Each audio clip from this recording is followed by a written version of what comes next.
L'hôtel de Cristal a servi de cadre depuis 2 jours pour abriter une importante rencontre entre les acteurs de la société civile, à leur tête la plateforme Rôle BG, présidée par le vénérable Georges Paga, et NDI, National Democratic Institute.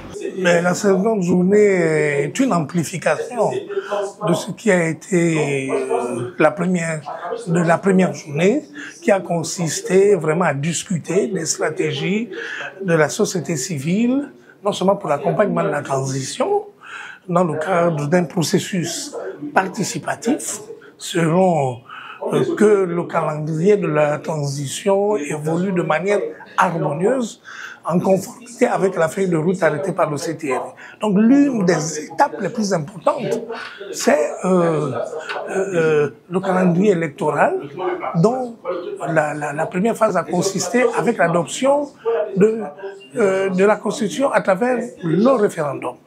Et là, donc, nous envisageons un certain nombre de stratégies d'observation électorale les plus innovantes, les plus efficaces, avec l'appui de la NDI, qui est une organisation mondiale représentée dans plus de 150 pays, une organisation américaine de notoriété, avec laquelle le Rôle BG, en tant qu'organisation fêtière, travaille depuis plusieurs années.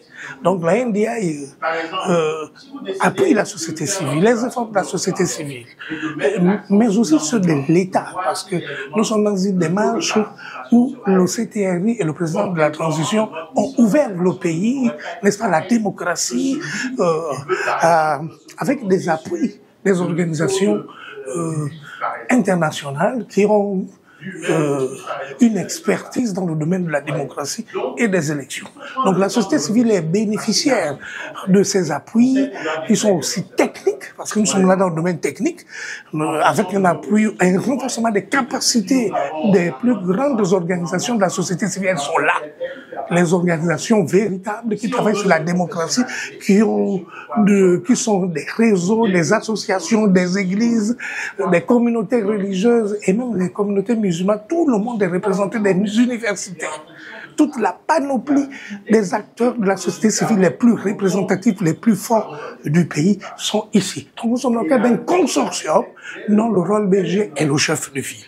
Donc nous nous réjouissons vraiment de ces actions, nous nous réjouissons de l'ouverture du pays vers la démocratie. À l'époque du régime déchu d'Ali Bongo, l'observation électorale, la présence des partenaires internationaux qui appuient la démocratie n'était pas admise.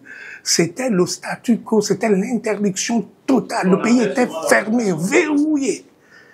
Mais, grâce à la nouvelle constitution, grâce à la volonté des nouvelles autorités, le Gabon évolue dans l'écosystème international des États démocratiques dans une transition.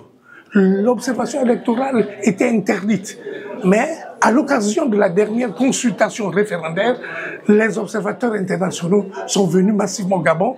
Il y avait plein d'un millier d'observateurs.